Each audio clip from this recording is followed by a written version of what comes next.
Bismillah, alhamdulillah, wassalatu wassalamu ala rasulillah, wa ala alihi wa ashabihi wa man walah, wa la hawla wa la quwwata illa billahi, amma ba'du. Allahumma allimna ma yanfa'una, wanfa'na bima 'allamtana, wa zidna ilma. Allahumma inna na'udzubika min ilmin la yanfa' wa min qalbin la yakhsha' wa min nafsin la tashba' wa min du'ain la yustajabu lah. Thumma amma ba'du. Akhi, ukhti yang semoga senantiasa mendapatkan kehangatan kasih sayang Allah Subhanahu wa ta'ala. Amin. Pekan yang lalu, menantu idaman. Saya tidak tahu sampai malam ini ada yang berubah statusnya apa tidak. Masya Allah. Ada yang berubah statusnya setelah kehadiran pekan lalu? Ada? Silakan, ajukan tangan.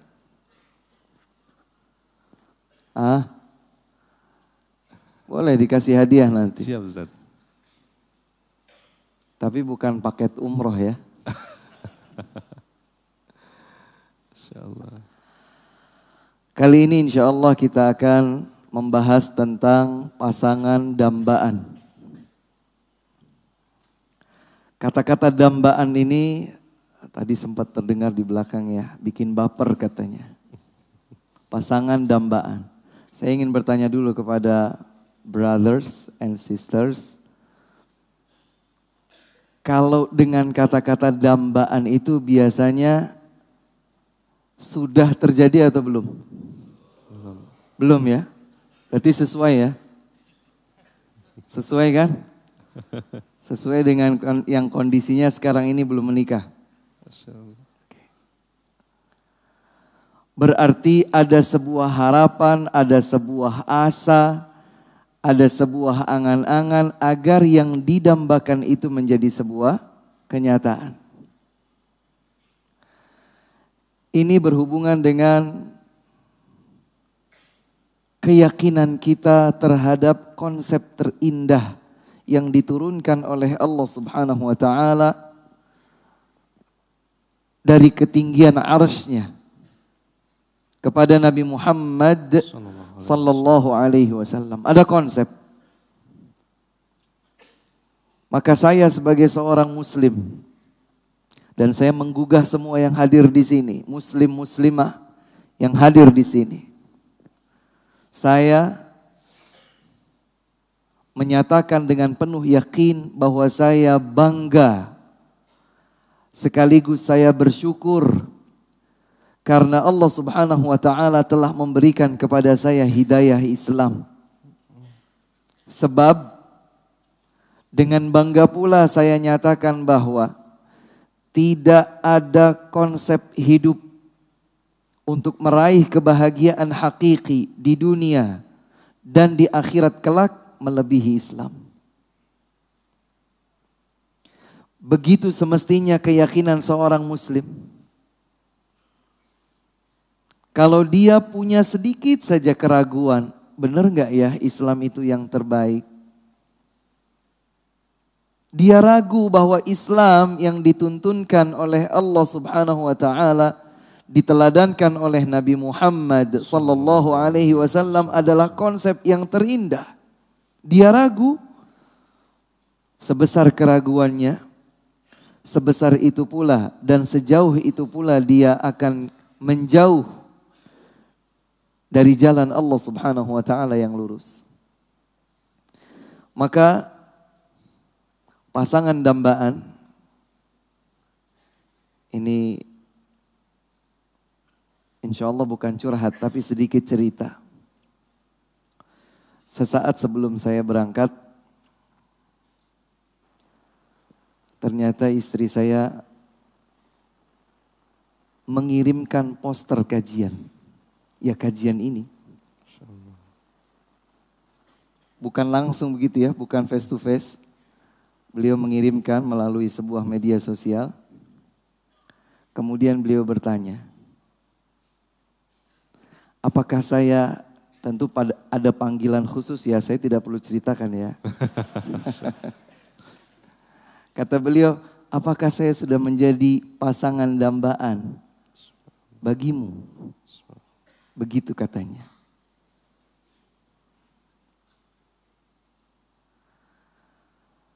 Tentu saja seorang suami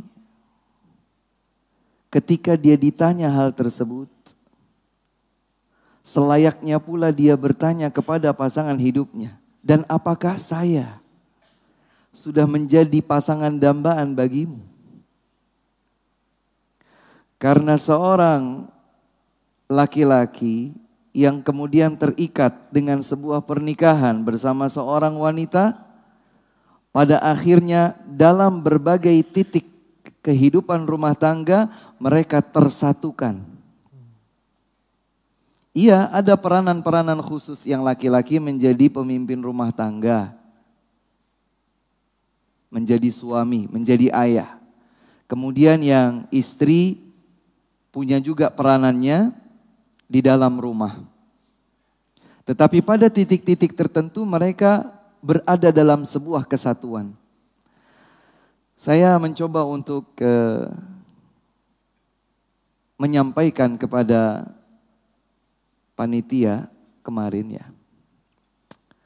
Ini biasanya materi ini disampaikan dalam seminar seharian.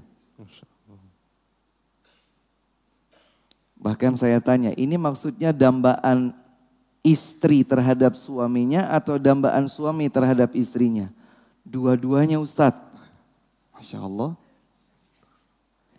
Materi ini biasanya disampaikan dalam sebuah seminar karena materi ini berhubungan dengan karakteristik suami yang didambakan oleh istri dan karakteristik istri yang didambakan oleh suami.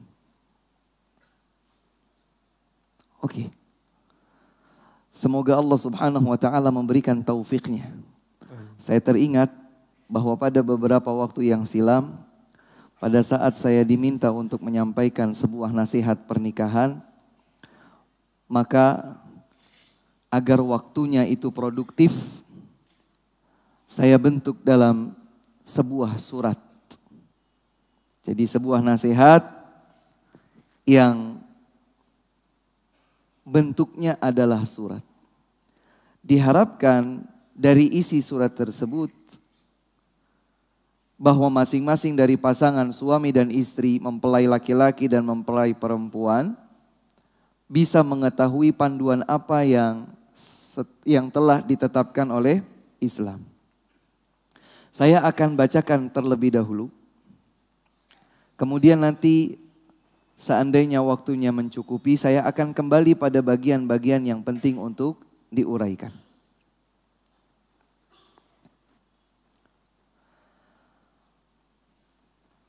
Saya akan panggil sebuah nama seakan-akan saya sedang bertutur kata kepada laki-laki tersebut layaknya seorang mempelai pria.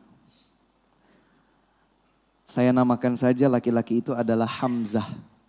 Ada yang namanya Hamzah? Ada? Ada yang namanya Hamzah? Kebetulan ya, tidak ada yang namanya Hamzah. Dan saya sebutkan saja nama seorang wanita seakan-akan dia adalah si mempelai wanitanya. Anggap saja namanya adalah Aisyah. Padahal dua-duanya adalah nama anak saya. Masya Allah. Masya Allah. Baik. Bismillahirrahmanirrahim. Saudaraku Hamzah, anggap saja saudara. Kalaulah semua kado cantik dan hadiah spesial di hari bahagia ini dibuka, maka demi Allah, tidak ada yang lebih berharga dari bingkisan mulia berupa wasiat Allah Subhanahu wa taala dan tuntunan Rasulullah sallallahu alaihi wasallam dalam berumah tangga.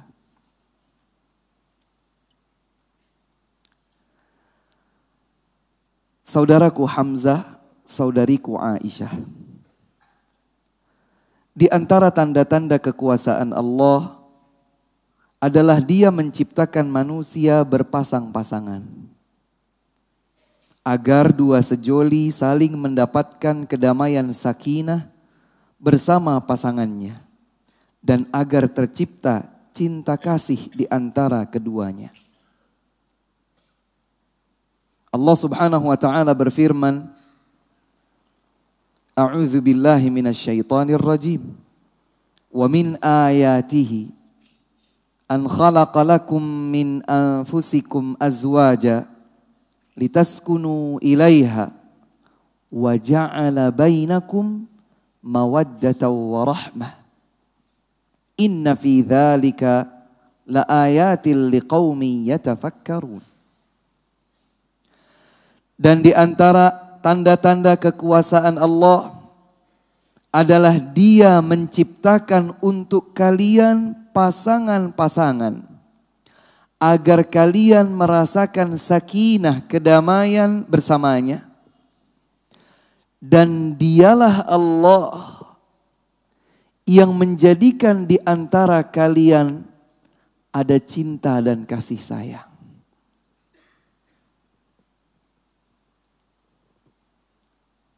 Digaris bawahi, yang menjadikan adanya cinta dan kasih sayang antara pasangan suami istri itu adalah Allah.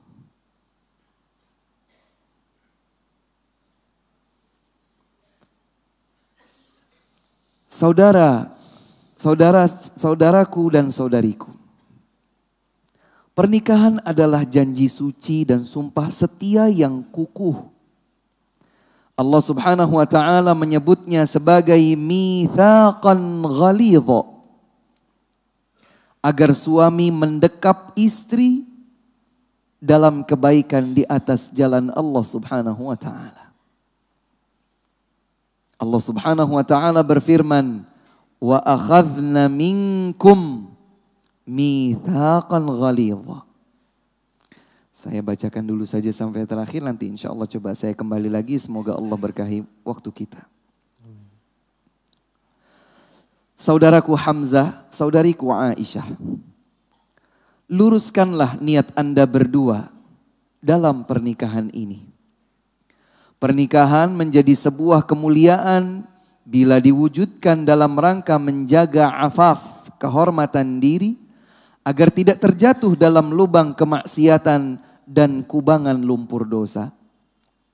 Nabi Muhammad sallallahu alaihi wasallam menyampaikan bahwa salah satu di antara yang akan meraih pertolongan langsung dari Allah Subhanahu wa taala adalah seorang hamba yang melangsungkan akad nikah agar kehormatan dirinya terjaga. Nabi bersabda, "Thalathatun haqqun 'ala Allahi 'aunuhum. Al-mujahidu fi sabilillah, wal mukatabu alladhi yuridul ada, wan nakihu alladhi yuridul afaf." Beliau menyatakan ada 3 golongan manusia yang berhak mendapatkan pertolongan Allah. Mujahid fi sabilillah, seorang budak belian yang menebus kemerdekaannya sendiri. Dia berkata kepada tuannya, berapa hargaku jika dijual? Sekian. Wahai tuanku, izinkan aku sendiri yang membeli kemerdekaan diriku. Aku akan membayarnya secara bertahap. Hamba sahaya yang seperti ini akan ditolong oleh Allah Subhanahu wa taala. Yang ketiga, seseorang yang menikah dalam rangka menjaga dan memelihara kehormatan dirinya. Pernikahan merupakan separuh agama. Nabi mulia Muhammad sallallahu alaihi wasallam bersabda, barang siapa menikah, sungguh ia telah menyempurnakan separuh agamanya.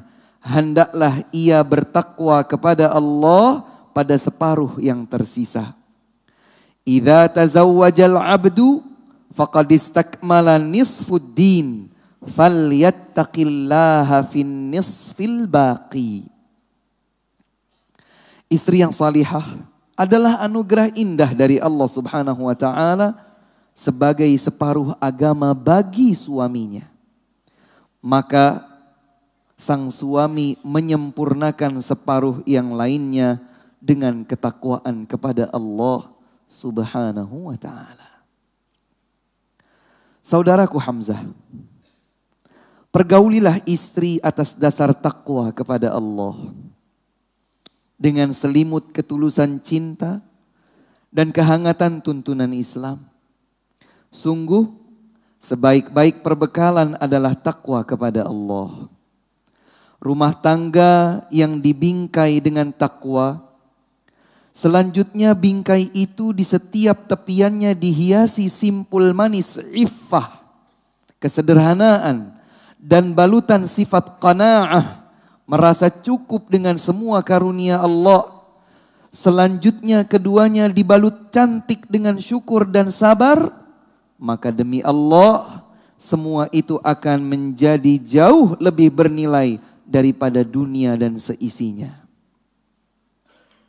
Allah Subhanahu wa taala berfirman, "Wa'ashiruhunna bil ma'ruf.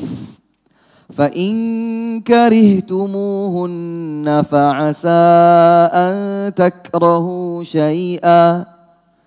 فَعَسَىٰ أَن تَكْرَهُوا شَيْئًا وَيَجْعَلَ اللَّهُ فِيهِ خَيْرًا كَثِيرًا. Pergaulilah mereka para istri dengan baik. Seandainya kalian tidak menyukai sesuatu pada mereka para istri, maka boleh jadi yang kalian tidak sukai itu Allah akan menjadikan padanya kebaikan yang banyak. Subhanallah. Saudaraku Hamzah, bersemangatlah menuntut ilmu agama. Karena dengan ilmu itulah kita akan meraih pelita hidup dan petunjuk yang lurus. Apalah artinya keindahan dunia ini bila bukan di jalan pengabdian dan penghambaan diri kepada Allah Subhanahu wa taala. Saudaraku,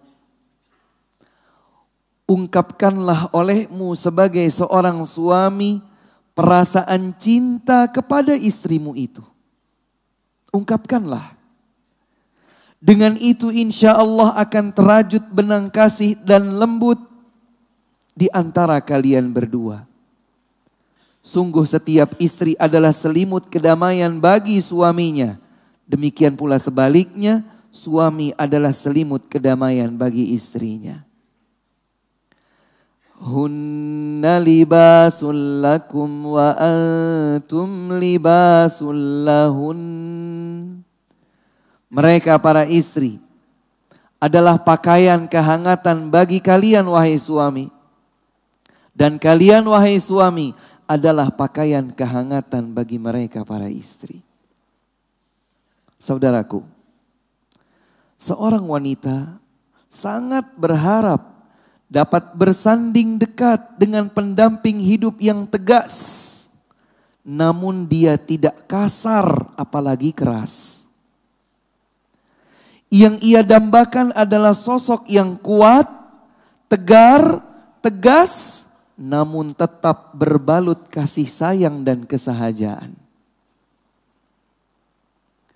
Allah Subhanahu wa taala berfirman, "Ar-rijalu qawwamuna 'alan nisa' bima faddala Allahu ba'dahum 'ala ba'din wa bima anfaqu min amwalihim."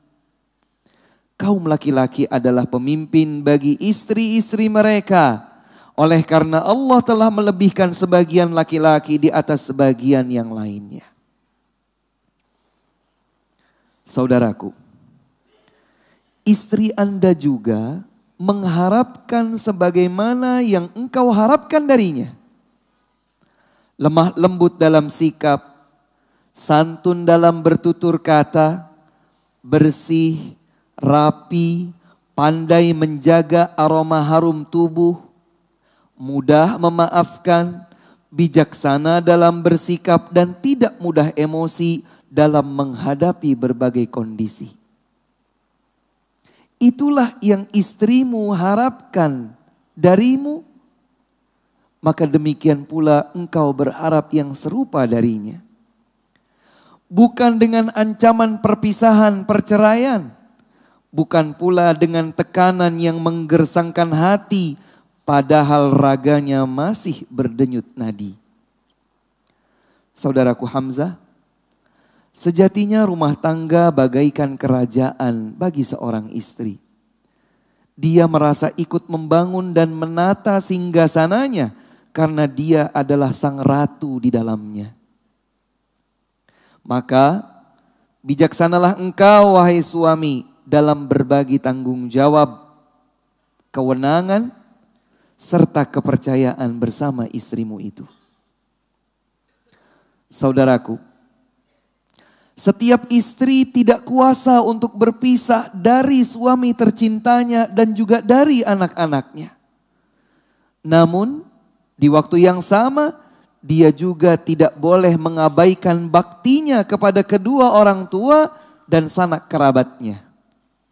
Bimbinglah istri untuk dapat menempatkan semua itu tepat pada tempatnya, proporsional sesuai tuntunan syariat Islam.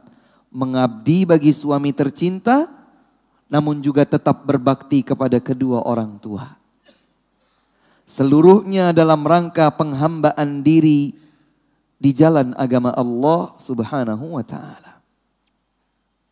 Saudaraku, Allah Subhanahu wa ta'ala menciptakan setiap wanita dari tulang rusuk yang bengkok dan sekaligus mudah patah. Inilah rahasia besar di balik kecantikannya. Inilah rahasia besar di balik keanggunan dan kelembutannya. Hal ini bukanlah aib baginya. Justru ini adalah ketetapan yang Allah Subhanahu wa ta'ala gariskan pada diri setiap wanita.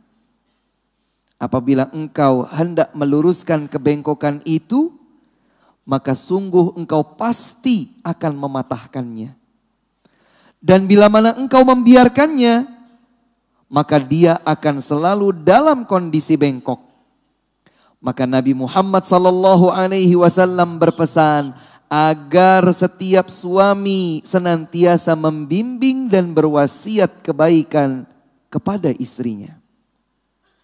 An Abi Hurairah radhiyallahu anhu qala Rasulullah sallallahu alaihi wasallam. Dari Abu Hurairah, semoga Allah meridhai beliau, Rasulullah sallallahu alaihi wasallam bersabda, "Istausu bin nisa'i khairan." Berikan wasiat kebaikan kepada wanita. Fa innal mar'ata khuliqat min dhila'. Sungguh setiap wanita itu tercipta dari tulang rusuk. Wa inna a'waja syai'in fid dhila'i a'lah. Bagian paling bengkok pada tulang rusuk adalah bagian yang paling atasnya. In dhahabta tuqimuhu kasartah. Jika engkau hendak meluruskannya, engkau pasti akan mematahkannya. Wa in taraktahu lam yazal a'waj. Tapi jika engkau biarkan, maka ia akan terus senantiasa bengkok. Fastausu bin nisa'i khaira. Maka berikanlah wasiat kebaikan kepada wanita. Wa fi riwayatin li Muslim. Dalam jalur riwayat yang lain Nabi menyatakan, in dhahabta tuqimuha kasartaha wa kasruha talaquha. Jika engkau wahai suami hendak meluruskan kebengkokan pada istrimu, engkau akan mematahkannya. Dan mematahkannya berarti menceraikannya.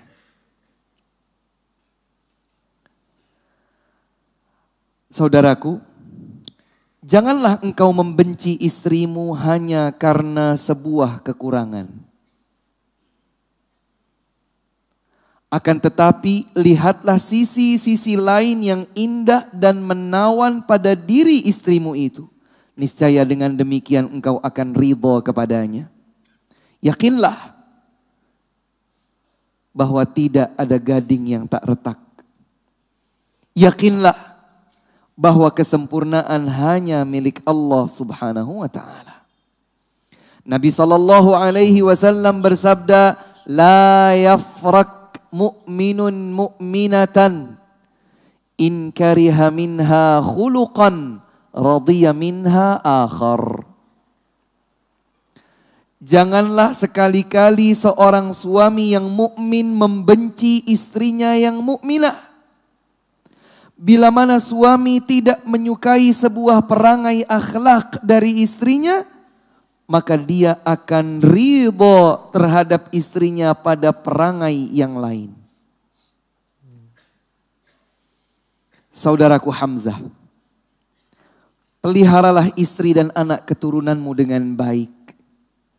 Jagalah mereka dari ancaman neraka Allah Subhanahu wa taala dan siksa azabnya. Sesungguhnya setiap kepala keluarga akan diminta pertanggungjawaban kepemimpinan dan pemeliharaannya di hadapan Allah Subhanahu wa taala. Ya ayyuhalladzina amanu qu anfusakum wa ahlikum nara.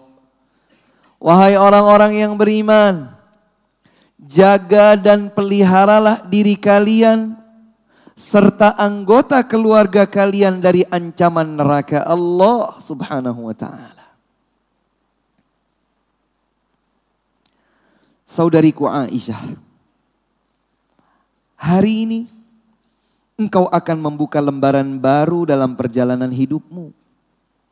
Bukan lagi hanya bersama belayan bunda tercinta dan kasih sayang ayah anda terhormat. Akan tetapi, sesaat lagi engkau akan bersama seseorang yang kemarin masih sangat asing. Namun setelah akad ini usai, dia akan menjadi yang terdekat. Saudariku, ambillah kado terindah kami ini untuk engkau bawa di sepanjang kehidupan rumah tanggamu. Saudariku Aisyah, tingkatkan ketaatan kepada Allah Subhanahu wa taala. Taatilah pula suamimu di jalan ketaatan kepada Allah.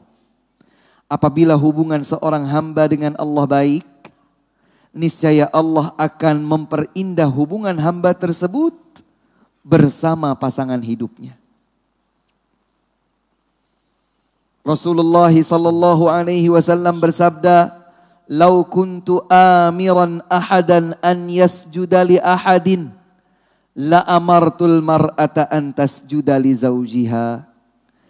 Seandainya diizinkan bagiku untuk memerintahkan seseorang sujud kepada sesama manusia, niscaya aku akan memerintahkan seorang istri sujud kepada suaminya. Saudariku, perhatikan baik-baik pandangan dan ciuman suamimu itu. Berupayalah agar pandangan suamimu tidak melihat sesuatu yang buruk pada dirimu, agar kasih sayangnya tidak berpaling darimu. Jadilah engkau setiap hari seperti pengantin baru. Dampingi suamimu dengan kecantikan dan harum mempesona spesial selalu hanya untuknya. Al-Kisah, suatu ketika seorang sahabat bertanya kepada Nabi Muhammad sallallahu alaihi wasallam, "Wahai Rasulullah, siapakah gerangan istri yang terbaik?" Beliau menjawab, "Seorang istri yang suaminya senantiasa tentram hati saat memandangnya. Seorang istri yang selalu mentaati arahan suaminya dalam kebaikan, serta tidak menyelisihi apapun yang kurang disukai oleh suaminya itu." Hadis yang diriwayatkan oleh Imam Ahmad dan An-Nasai. Saudariku Aisyah, kelemah lembutan seorang wanita adalah pesona indah mutiara pada dirinya. Jauhkan dirimu dari sikap tinggi hati. Hindarilah mengangkat suara di hadapan suami. Santun kata dan tutur bicara yang halus justru akan membuat hati suamimu luluh di balik ketegasannya. Cermatilah hadis Nabi Muhammad sallallahu alaihi wasallam yang pernah bersabda, "Idza shallatil mar'atu khamsaha wa shamat syahraha wa hafizat farjaha wa ata'at ba'laha qila laha udkhulil jannata min haitsu abwabil jannati syi'ti." Jika seorang wanita mukminah menegakkan salat 5 waktu, menjalankan puasa Ramadan, menjaga kemaluan dirinya dan menghormati suaminya, mentaati suaminya, maka kelak di hari kiamat dia akan dipanggil dengan penuh kehormatan. Dikatakan kepadanya, silahkan masuk ke dalam surga dari pintu manapun yang engkau hendak. Wahai saudariku, peliharalah keindahan sifat malu dan berterima kasihlah mengenang berbagai kebaikan suamimu itu. Dukunglah baktinya kepada kedua orang tua dan keluarganya. Sungguh Nabi Muhammad SAW mengabarkan bahwa kebanyakan penduduk neraka adalah para wanita yang kufur terhadap kebaikan suaminya. Wanita yang tidak pandai berterima kasih atas budi baik suaminya. Saudariku, hindarilah berbagi kisah cerita duka penuh sendu atau dinamika keluarga kepada siapapun kecuali seizin suamimu. Dapur rumah tangga bukanlah konsumsi publik yang laris manis menjadi buah bibir dan justru akan berujung petaka perceraian. Ingatlah selalu bahwa tidak ada gading yang tak retak. Dan barang siapa yang bertakwa kepada Allah, pasti Allah akan memberikan jalan keluar yang terbaik serta melimpahkan rizki dari arah yang tidak disangka. Barang siapa yang bertakwa kepada Allah, niscaya semua urusannya akan menjadi mudah. Barang siapa yang bertakwa kepada Allah, Allah Subhanahu wa taala akan mengampuni dosa-dosanya dan melipat gandakan balasan pahala baginya. Saudariku, hormatilah kepemimpinan suamimu sebagai kepala keluarga. Bila ia tengah emosi atau tidak nyaman hati, maka padamkanlah hati beliau dengan permintaan maaf dan mengalah. Nabi mulia Muhammad SAW pernah bersabda, "Maukah kalian aku kabarkan tentang siapa istri kalian di antara penghuni surga? Yaitu para wanita yang penyayang, yang banyak memberikan keturunan, serta mudah meminta maaf. Bila ia bersalah, ia segera menyatakan kepada suaminya, 'Wahai suamiku, ini tanganku dalam genggaman tanganmu. Sedikit pun aku tidak dapat memejamkan mata dan terpulas tidur sampai engkau bisa ridha kepadaku dan memaafkanku.'" Itulah sifat wanita penghuni surga. Wahai Aisyah, didiklah putra-putri suamimu dengan pendidikan tarbiyah Islam yang terindah. Sungguh tidak ada konsep pendidikan yang lebih baik mengungguli tuntunan Islam. Jadilah sahabat terdekat bagi seluruh anggota keluarga untuk memberikan kenyamanan dan kedamaian dalam selimut kasih sayang. Wahai saudariku, jangan sekali-kali engkau meminta talak perpisahan kepada suamimu itu tanpa sebab yang dibenarkan dalam syariat Islam. Karena jika itu engkau lakukan, maka itulah yang akan menghalangimu mencium aroma harum surga dan engkau tidak lagi dapat membayangkan masuk ke dalamnya. Nabi mulia Muhammad SAW bersabda, "Ayyumam ra'atin sa'alat zawjahat talaqa min ghairi ma ba'sin faharamun 'alaiha raihatul jannah." wanita mana saja yang meminta perceraian dari suaminya tanpa sebab yang dibenarkan, maka kelak menjadi haram baginya mencium aroma wangi surga. Wahai saudariku, terbukalah kepada suami. Berkomunikasilah dengan baik dan lemah lembut kepadanya. Ajaklah dia untuk menyelesaikan setiap problematika dengan hati yang sejuk dan keteduhan petunjuk serta bimbingan Islam. Saudariku, hadapilah ujian hidup dengan cahaya ilmu dan kesabaran. Bersimpuh kepada Allah, memanjatkan doa agar karena setiap hamba memiliki senjata ampuh dengan berdoa memohon kepada Allah Subhanahu wa taala. Inilah bingkisan hadiah yang kami punya. Terimalah dengan hati yang tulus dan senyum bahagia. Semoga Allah Subhanahu wa taala mempersatukan Anda berdua dengan cinta di jalannya. Semoga pergeseran waktu tidak merubah predikat Anda berdua sebagai pengantin baru sepanjang masa. Bertakwa kepada Allah yang selanjutnya dibalut dengan keindahan akhlak mulia merupakan perbendaharaan terindah dalam kehidupan berumah tangga. Akhirnya, semoga menjadi dua insan yang berbahagia di dunia dan berada di keabadian nikmat akhirat di dalam surga dengan keberkahan dalam pernikahan dan bahtera rumah tangga. Amin ya rabbal alamin. Brothers and sisters, itulah kurang lebih surat yang ditujukan secara langsung kepada sepasang mempelai.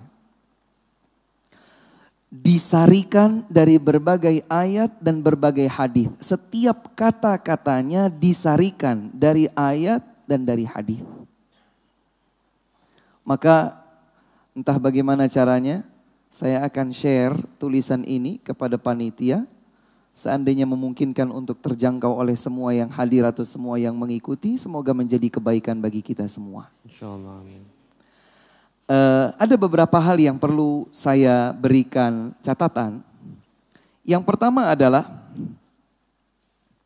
sebagian orang, mohon maaf, ketika menikah itu karena dorongan, ya gimana lagi Ustadz, usia saya sudah matang Ustadz, sudah cukup, sudah 28, sudah 30, sudah 35. Masa saya enggak menikah, malu dong. Berarti pernikahannya hanyalah didorong oleh rasa malu kalau sudah semakin berusia tapi belum menikah. Jangan. Jangan itu dorongannya.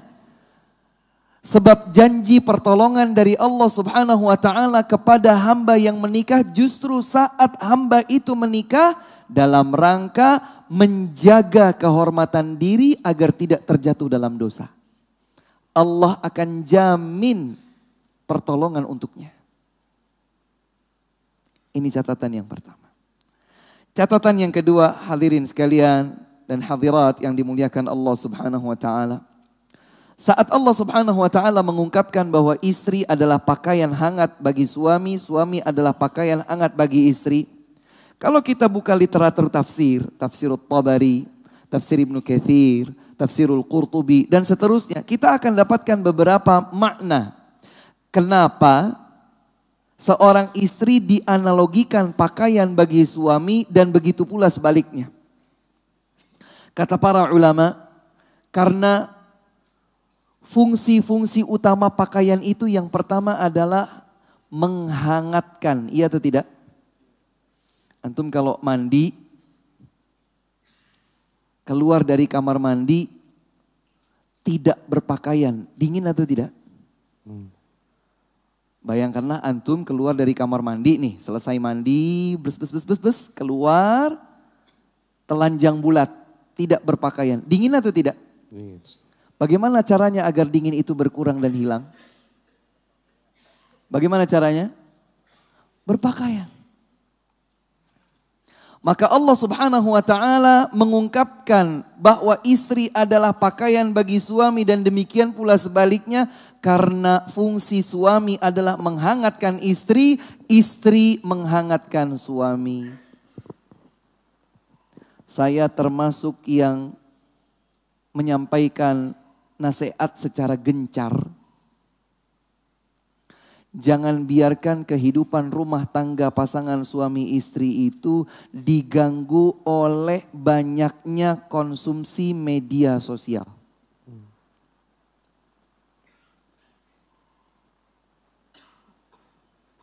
Disadari atau belum, seringkali sebab dari terjadinya keretakan pasangan suami istri berawal dari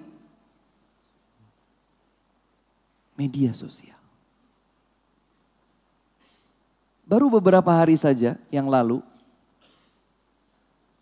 ada seseorang dengan tangisan. Dia meminta arahan agar diberikan solusi begitu ya.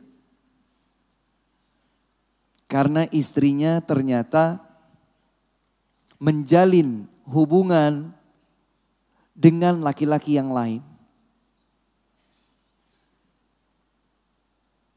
Bahkan ada informasi yang menjadi saksi bahwa istrinya bersama selingkuhannya itu masuk ke dalam bioskop, kemudian melakukan hubungan bibir yang layaknya hanya dilakukan oleh pasangan suami istri. Kalau diusut-usut asal muasalnya, sebab musababnya, suami menghangatkan istri, cukupkan kebutuhan biologis istri, dan istri menghangatkan suami, cukupkan kebutuhan biologisnya. Apalagi antum ini yang tinggalnya di Jakarta, Masya Allah. Disuruh ghaddul basar, tundukkan pandangan, di bawah juga ada. Jadi bagaimana Ustaz? Kalau pandangan lurus, melihat yang enggak boleh.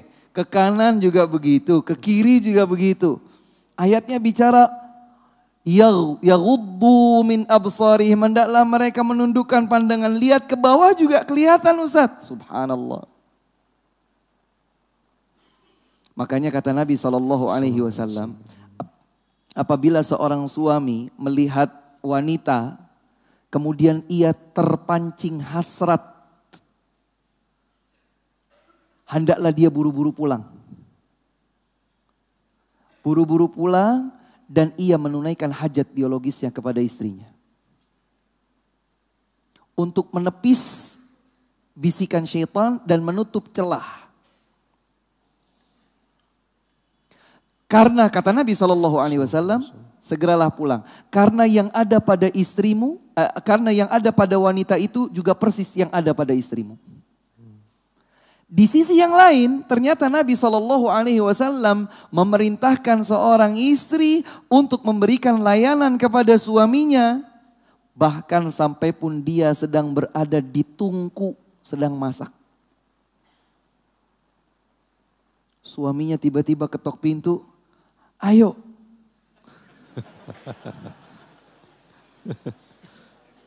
Loh iya. Dalam hal ini hadirin sekalian ya, brothers and sisters. Ini sayangnya kalau yang belum menikah nih nggak bisa membayangkan. Nah itu Ustaz, masalahnya. Agak roaming Ustaz. Itu dia. Ya, tapi semoga mudah-mudahan bisa connect gitu. Dan mudah-mudahan ini memotivasi semuanya. Ayo cepat menikah, cepat menikah, cepat menikah.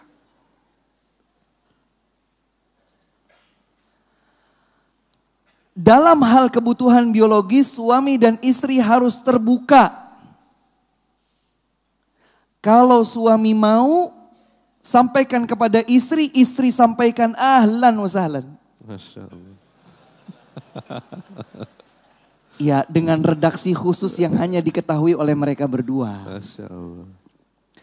Kalau istri lagi mau, biasanya perempuan malu untuk mengungkapkan. Anda sebagai suami harus peka. Ada sebagian suami itu nggak ngerti-ngerti. Istrinya senggol-senggol. Istrinya yang rambutku wangi enggak? Dia masih, emang ngapain sih? Ya Allah. Yang aku beli lipstik yang baru ini, lipstik baru ini, warnanya baru ini. Cantik nggak? Cantik nggak? Lumayan. Musibah. Itu istri minta dipegang. Itu istri minta dicium, minta dipeluk, buruan. Karena istri tidak bisa sevulgar antum wahai suami untuk mengungkapkan keinginan. Tapi kedua-duanya diungkapkan dengan libas. Dengan pakaian. Karena masing-masing pakaian berfungsi untuk menghangatkan. Para ulama menjelaskan. Dan di antara makna pakaian adalah menghiasi. Antum kalau ingin terlihat oke, kan pakai baju yang benar. Begitu salah pilih baju, kok bajunya begini ya? Kayaknya salah ini. Ganti antum, betul atau tidak? Maka salah satu fungsi baju, fungsi pakaian adalah menghiasi. Kenapa diungkapkan dengan itu antara pasangan suami istri? Karena seorang istri berhias dan menghiasi dirinya untuk suami, suami berhias dan menghiasi dirinya untuk istri. Sebagian suami egois. Pengennya istrinya saja yang tampil cantik. Dikritisi terus istrinya itu. Dan sebagiannya lagi tidak bijaksana, dia mengeluhkan tentang istrinya kepada temannya. Istri saya tuh, makin kesini makin gak gampang. Makin gak pandai berdandan. Masuk daster. Sobek sana, sobek sini. Dia keluhkan istrinya kepada siapa? Kepada orang lain. Kalau dia suami yang bijaksana adalah buru-buru dia pergi ke sebuah toko, dia beli daster spesial atau baju tidur yang dia mau. Belikan surprise buat istrinya. Jika seorang suami melakukan itu kepada istrinya, bisa dibayangkan istri akan memberikan apa nanti di malam hari. Antum cuma bisa ya karena belum merasakan.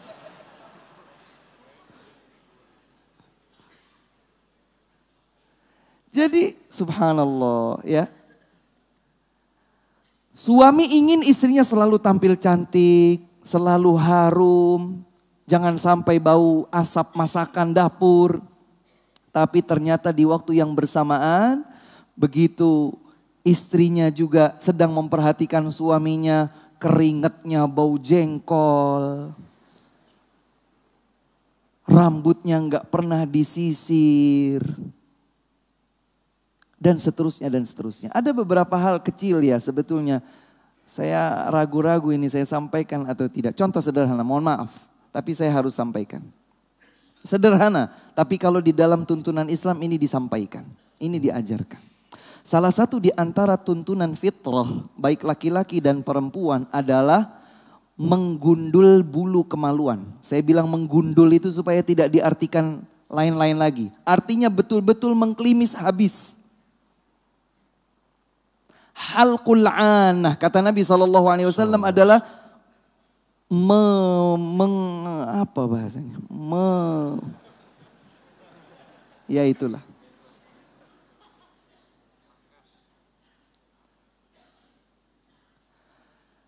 Apa hubungannya itu dengan dapur suami istri? Hanya bisa dipahami oleh mereka yang sudah nikah.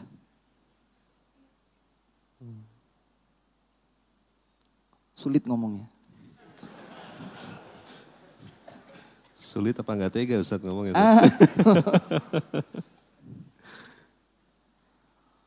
Kadang-kadang Masya Allah sebagian laki-laki pokoknya mau wes selesai. Saya pernah juga dulu ya di sebuah radio di kota kecil di Jawa Tengah. Ada seorang pendengar minta nomor, kemudian hendak berkonsultasi. Ustaz, saya mau berkonsultasi tapi saya tidak izin terlebih dahulu kepada suami saya. Loh kenapa? Ini karena saya mengeluhkan dia Ustaz. Oh iya silahkan. saya insya Allah akan menyimpannya dengan baik. Tapi kemudian saya teringat, waduh menyimpan rahasia itu nggak gampang. Saya bilang, nanti boleh saya sampaikan kepada istri saya? Iya boleh Pak Ustadz. Baik, apa yang ingin dikeluhkan dari suami ibu? 13 tahun saya tidak pernah mendapatkan kepuasan dalam berhubungan suami istri. Allahu Akbar. Musibah. Ini nggak tahu yang belum nikah ini loading apa enggak ini? Bingung saya ini. Karena suka atau tidak, diakui atau belum, itu adalah bagian yang akan menjadikan kehidupan rumah tangga semakin baik. Salah satu di antara makna sakinah, kedamaian didapatkan dari hubungan suami istri. Oleh sebab itu pula Allah mengungkapkan bahwa istri adalah pakaian bagi suami, suami adalah pakaian bagi istri. Tadi yang pertama fungsinya menghangatkan, yang kedua menghiasi, yang ketiga fungsi pakaian itu adalah menutupi aurat. Kita berpakaian dalam rangka menutupi aurat. Dan para ulama menjelaskan bahwa dikatakan libas pakaian karena pasangan suami istri mereka menutup diri keduanya dalam satu selimut. Jadi seakan-akan satu pakaian buat berdua. Ini juga hanya dipahami oleh yang sudah menikah. Yang belum menikah, saya takut hanya berfantasi saja ini. Seorang suami ketika menutupkan dirinya bersama istrinya dalam satu selimut, itulah salah satu di antara makna hunna libasul lakum wa antum libasul lahun. Ini catatan-catatannya. Yang terakhir, saya berikan kesempatan tanya jawab jika ada yang ingin bertanya jawab. Tadi yang disebutkan bahwa seorang wanita tidak boleh meminta cerai. Di sisi yang lain, seorang suami diperintahkan untuk tidak boleh buru-buru membenci. Subhanallah, itulah keindahan, keseimbangan yang ada dalam Islam. Seorang istri tidak dibenci oleh suaminya hanya karena sebuah perangai. Saya kalau di beberapa kesempatan itu saya menyampaikan begini. Parasnya cantik, tapi dia tidak pandai masak. Parasnya cantik, pandai masak, tapi tidak piawai mengurus anak. Parasnya cantik, pandai memasak, piawai mengurus anak. Urusan ranjang susah membuat suaminya puas. Ini semuanya lengkap. Cantik, pandai masak, bisa ngurus anak. Servis di atas kasur fine, oke, excellent. Misalnya, ternyata cerewet. Mungkin atau tidak?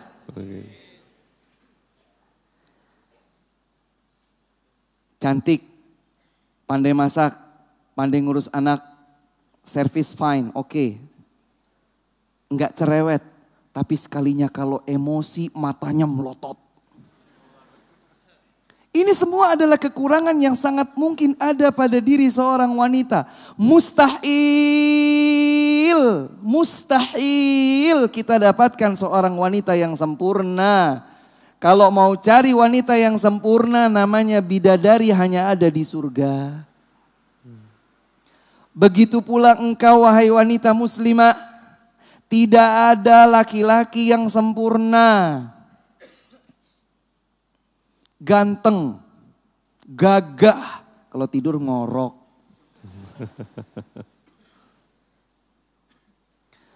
Ganteng, gagah, tidak ngorok, pemarah. Ganteng, gagah, tidak ngorok, tidak pemarah, keringetnya, baunya minta ampun.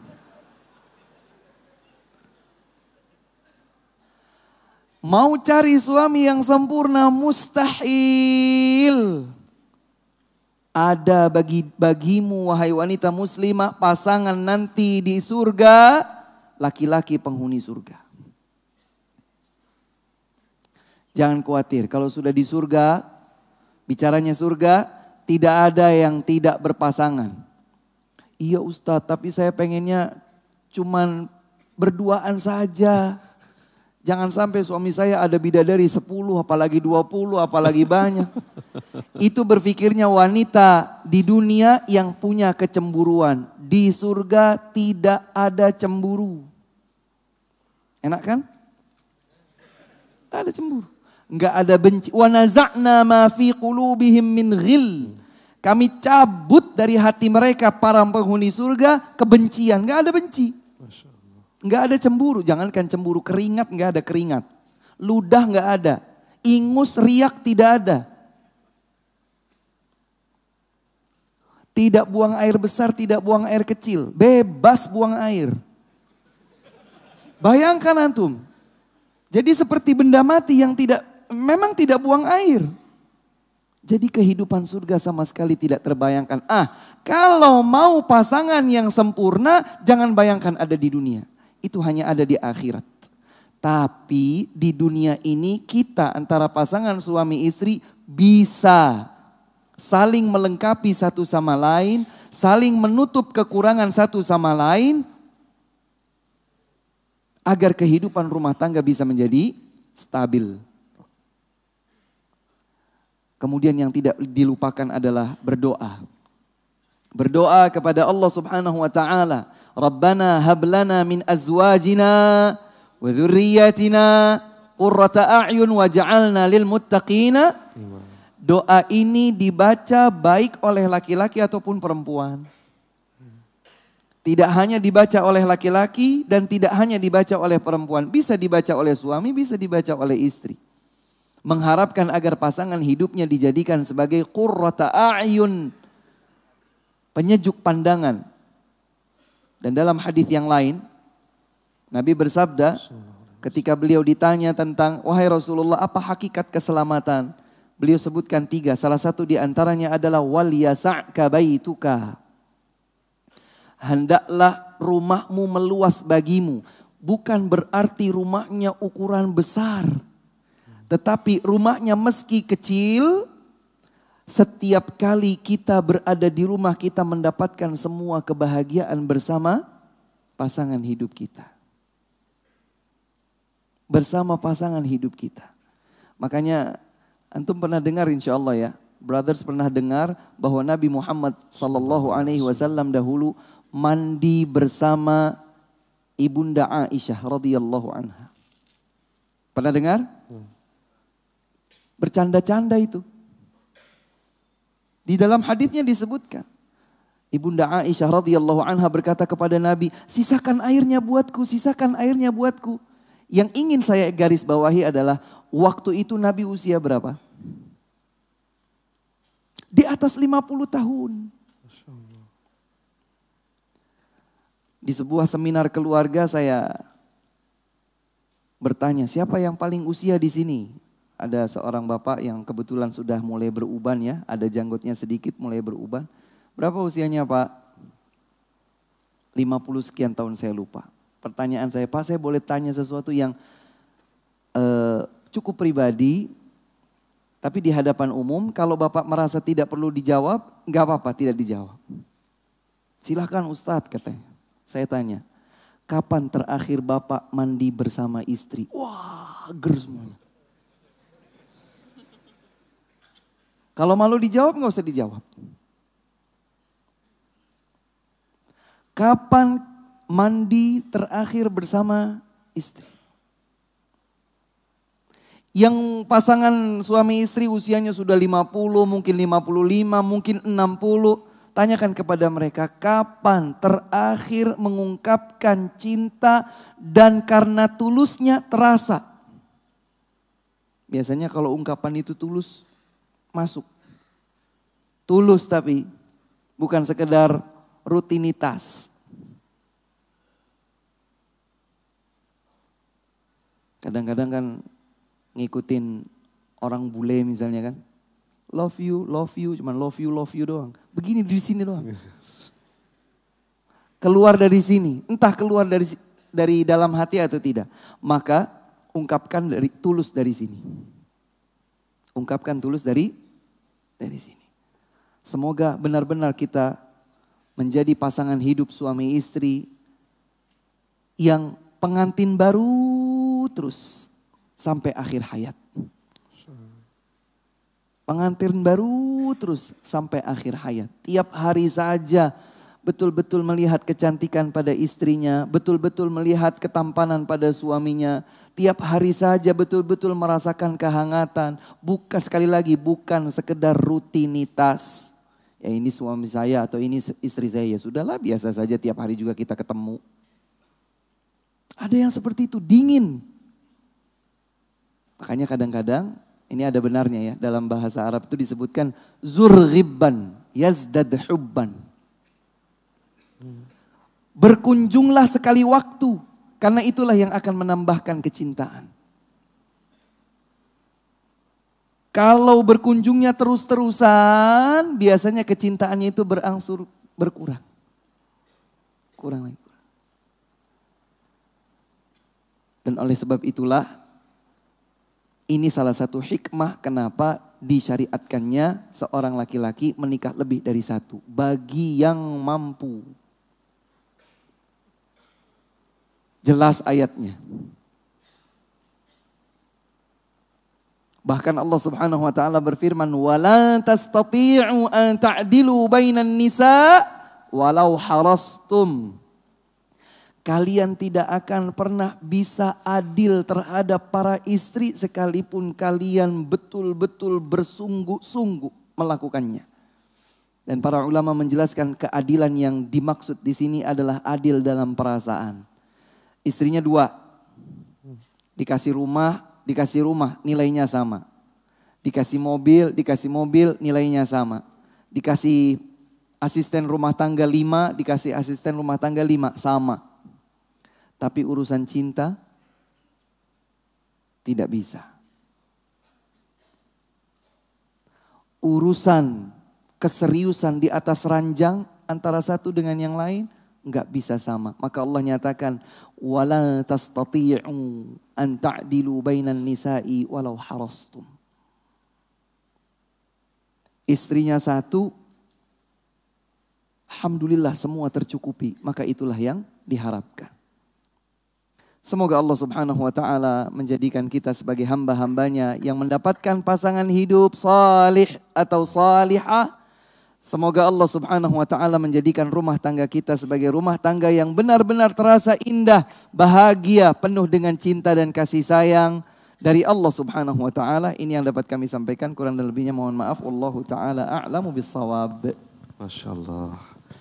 Syukran Ustaz. Jazakallah khair. Wa jazakumullahu khair. Gimana?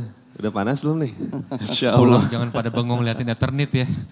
Baik, Masya Allah. Kita masih memiliki kesempatan ya akhirnya. Alhamdulillah. Ya, ini ada pertanyaan dari Mesos apa ya? Baik. Ya, ini karena lumayan teknis juga nih pertanyaan ini Ustaz. Baik, Masya Allah. Assalamualaikum Ustaz, saya Doni dari Mampang. Waalaikumsalam. Banyak yang disampaikan tadi tentang yang sudah berpasangan. Sedangkan judulnya adalah pasangan dambaan, pasangan yang diharapkan. Masya Allah. Pertanyaan saya, 1, bagaimana kita tahu seorang pasangan yang didambakan itu sesuai dengan apa yang sudah digariskan oleh Allah Subhanahu wa taala. Sedangkan ketika bicara dambaan, maka akan ada harapan-harapan atau kriteria-kriteria yang dicari. 2, bagaimana kita tahu seseorang yang kita coba hindari atau tidak didambakan bahwa ternyata ia baik menurut Allah Subhanahu wa taala. Bagaimana harus bersikap? Masya Allah, 2 pertanyaan tapi menurut saya dua-duanya bisa langsung terjawab sekaligus. Begini. Bagaimana kita tahu bahwa suami kita adalah suami dambaan? Kalau kita punya karakteristik dan kita yakini karakteristik itu lebih baik daripada karakteristik yang ditentukan dalam Al-Quran dan hadis, maka itu sudah terjadi kesalahan. Saya ulangi. Baik suami atau istri, atau calon suami atau calon istri, dia merasa punya karakteristik dambaan pasangan hidupnya. A, B, C, D, Z. Ternyata karakteristik yang dia punya, dia yakini lebih baik daripada karakteristik pasangan hidup sesuai dengan Al-Quran dan Al-Hadis. maka saya sampaikan dari sekarang, dia tidak akan mendapatkan kebahagiaan. Artinya juga, kalau kita ingin punya karakteristik tertentu agar bahagia bersama pasangan hidup, maka tidak ada yang lebih baik dari karakteristik yang disebutkan tadi. Suami yang baik itu adalah suami yang tegas tapi tidak kasar atau keras. Suami yang baik itu adalah suami yang baik itu ada semuanya dari ayat, dari hadis. Jadikan itu sebagai karakteristik kita. Oh, kalau saya cari suami, maka saya cari yang seperti itu. Iya Ustaz, tapi saya nggak tahu. Saya nggak tahu dia itu baik apa tidak. Apa saya coba dulu, baru kalau kemudian sudah coba cocok, baru saya jadikan beneran? Atau bagaimana? Ikhwah yang dimuliakan Allah Subhanahu wa ta'ala. Tidak ada sesuatu pun yang dituntunkan di dalam Islam kecuali itu adalah yang terbaik. Maka kalau kita mencari suami yang baik, jangan cari di tempat yang buruk.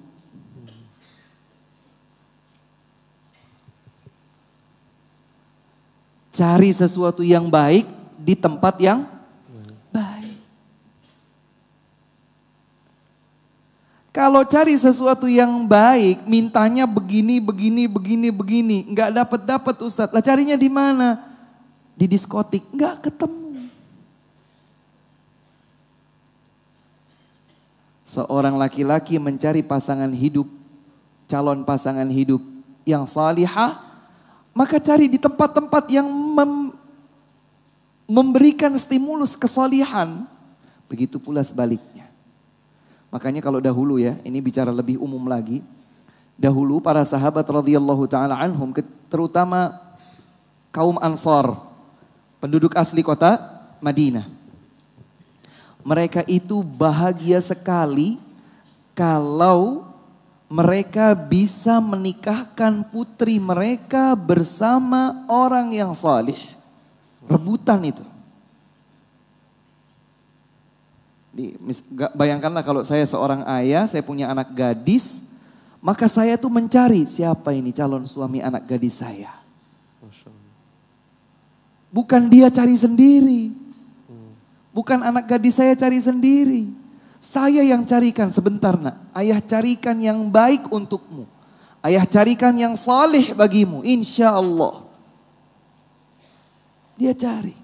Ini saleh. Anak muda. Kamu mau nikah? Wah tapi begini, begitu. Saya bantu. Nikahi putri saya. Masya Allah. Itulah yang dilakukan oleh Nabi Syuaib. Alaihi salatu wassalam. Tatkala dua putrinya mendapatkan akhlak mulia dari siapa? Nabi Musa. Hanya karena apa? Akhlak. Kemudian akhirnya Nabi Syuaib alaihi salam menikahkan putrinya bersama Nabi Musa. Kembali kepada pertanyaan bahwa yang terbaik adalah yang ditentukan oleh Allah Subhanahu wa taala dan Rasulnya, dan mencari kebaikan itu tentu saja di tempat yang baik. Dan sekali lagi, meskipun kita sudah betul-betul memfilter semuanya, tidak ada gading yang tidak retak. Namun dengan asas ketakwaan kepada Allah, si suami menjalankan kewajibannya sebagai suami, si istri menjalankan kewajibannya sebagai istri, maka insya Allah berbagai bentuk kekurangan di sana sini menjadi bumbu yang memperlezat masakan. Ibarat garam, kalau dikasih sedikit dimasakan, maka akan menjadi gurih, menjadikannya gurih. Tapi kalau garam yang semestinya setengah sendok teh saja dimasukkan 1 kilo, ya hancur-hancuran rasanya kan. Maka semuanya proporsional sebagaimana dituntunkan di dalam Islam. Wallahu ta'ala alam. Masya Allah. Syukur Ustaz. Jelas insya Allah. Afwan ya. Ustaz. Putri Ustaz Aisyah usia berapa Ustaz? Wah. Oh. Udah penasaran kayaknya Ustaz di depan Ustaz. Aisyah usianya baru 9 tahun. Masya Allah. Sabar ya, sabar.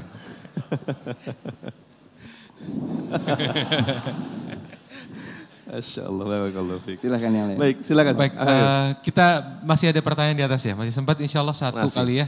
Ya. Nanti di bawah juga insya Allah kita akan. Dari sisters mungkin, silakan. Iya. Sisters siap, ada yang mau bertanya? Di bawah nanti insya Allah ada juga sesi tanya jawab dengan Ustadz. Sister siap, kalau enggak kita lempar ke brothers nih. Ada. Assalamualaikum warahmatullahi wabarakatuh. Waalaikumsalam warahmatullahi wabarakatuh. Terima kasih atas kesempatannya. Ustadz, yang ingin saya Boleh tanyakan. tahu namanya dulu Mbak? Nama dan domisili? Oke. Saya Widya dari Depok. Ya, silakan Mbak Dia. Pertanyaan pertama saya, Ustadz, bagaimana ya hukumnya Ustadz ketika misalnya ada CV yang datang ke kita, kemudian kita menolak gitu. Tapi menolaknya itu misalnya kalau saya pribadi misalnya usianya itu jauh gitu Ustadz di atas saya, misalnya di atas 10 tahun dan itu tidak sesuai dengan harapan saya misalnya, itu hukumnya seperti apa. Yang kedua, bagaimana ikhtiar seorang wanita Ustadz dalam menjemput pasangan atau calon suami. Terima kasih Ustadz. Assalamualaikum warahmatullahi wabarakatuh. Waalaikumsalam warahmatullahi wabarakatuh. Ya, Masya Allah. Yang pertama, itu tadi ya, kita kadang-kadang punya kriteria kan. Kriterianya tidak boleh terpaut lebih dari 5 tahun. Itu idealisme dia. Jadi kalau dia mau menikah, hanya yang terpaut usianya sekian tahun saja.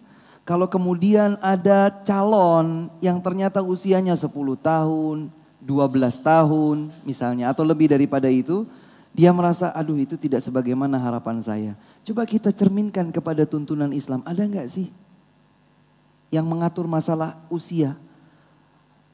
Sependek yang saya ketahui tidak ada. Dahulu Nabi SAW usianya sudah lebih dari 45 tahun. Ibunda Aisyah radhiyallahu taala anha dinikahi pada saat usia 6 tahun. Dan digauli pada saat usia 9 tahun. Berapa pautan usianya? Nabi Muhammad SAW ini sebaliknya, menikah dengan Khadijah radhiyallahu taala anha, istri beliau yang pertama. Terpaut usianya. Ibunda Khadijah radhiyallahu taala anha jauh lebih berusia daripada Nabi Muhammad SAW. Menghalangi? Tidak menghalangi. Maka kalau dengan demikian kita bisa simpulkan bahwa usia bukan satu-satunya yang akan menjadikan kita memutuskan saya jadi sama dia atau saya tidak jadi sama dia. Yang paling penting adalah fadfar bidzatid din taribat yadak. Bagi seorang laki-laki ini ada pesan Nabi buat kita. Fadfar bidzatid din taribat yadak. Dapatkanlah istri yang memiliki kualitas agama baik, maka engkau akan beruntung. Dan bagi perempuan, sekaligus menjawab pertanyaan yang kedua tadi. Seperti apa ikhtiar yang bisa dilakukan oleh seorang wanita muslimah saat mencari? Saya kalau seandainya bisa berbincang bersama wali orang tua dari sisters yang bertanya, saya akan sampaikan kepada si wali, Pak, carikan untuk putri bapak. Karena hadis Nabi SAW menyatakan, "Idza ja'akum man tardawna dinahu wa khuluquhu fazawwijuh. Illam taf'alu takun fitnatun fil ardi aw fasadun 'arid." Dalam riwayat yang lain, aw fasadun kabir. Jika datang kepada kalian laki-laki yang kalian ridhoi agama dan akhlaknya, maka nikahkan dia dengan wanita di bawah perwalian kalian. Karena jika tidak kalian lakukan itu, akan terjadi fitnah yang besar dan kerusakan yang meluas. Maka seorang laki-laki ketika dia punya anak perempuan, dia punya adik perempuan, dia punya perwalian terhadap sebagian perempuan, kalau dia tidak mencari, dia menunggu ada yang datang untuk mengajukan lamaran, maka standarnya adalah agama. Ikhtiar apa yang bisa saya lakukan? Berdoa kepada Allah Subhanahu wa taala, itu harga mati. Berdoa kepada Allah. Yang kedua, bentuk kesalihan diri. Anda wahai wanita muslimah, bentuk kesalihan diri. Anda wahai saudara muslim, bentuk kesalihan diri. maka niscaya Allah akan memasangkan Anda dengan pasangan yang serupa kesalihannya. Kemudian yang ketiga, carilah pasangan hidup yang diinginkan adalah salih demikian dan demikian di tempat yang tepat. Di tempat yang tepat, di wadah-wadah yang tepat. Cari kebaikannya di tempat yang baik. Bukan mencari kebaikan tapi di tempat yang keliru. Kemudian yang keempat, saya sarankan kepada para wanita muslimah akhwat untuk melibatkan ya. Pertama adalah orang tua, yang kedua adalah orang-orang yang terpercaya. Jangan merasa hebat cari sendiri, pada akhirnya banyak hal yang terlewatkan sehingga itu akan menjadi penyesalan di kemudian hari. Libatkan kedua orang tua. Wah, tapi orang tua saya begini begitu. Bisa dijalin komunikasi yang baik. Tapi yang tadi tetap dijalankan ya, berdoanya dijalankan, membentuk kesalihan diri dijalankan, mencari di tempat yang baik dijalankan. Kemudian melibatkan pihak keluarga dan melibatkan orang-orang yang terpercaya punya filter agama yang baik. Wallahu ta'ala alam. Masya Allah. Iya, cukup jelas ya Mbak ya. Semoga Allah mudahkan. Iya, jadi yang beda lewat dari 10 tahun masih nggak apa-apa kali ya. Apalagi hafal 30 juz mungkin ya. Masya Sahih Allah. Bukhari Muslim ya, Masya Allah. Brother satu lagi ya. Insya Allah masih cukup ya. Boleh yang depan. Terakhir silakan. Masya Allah. Mic-nya. Fadal, silakan.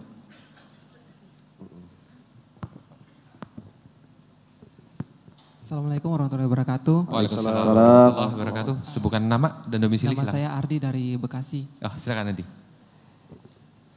Ayo, Afwan Ustadz. Silakan. Teman saya kan baru menikah, kemudian dia curhat sama saya.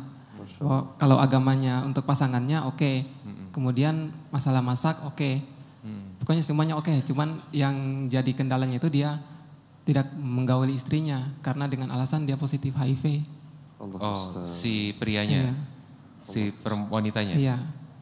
Takutnya kalau dia menggauli, takutnya nanti dia terinfeksi lagi. Kira-kira bagaimana itu Ustadz?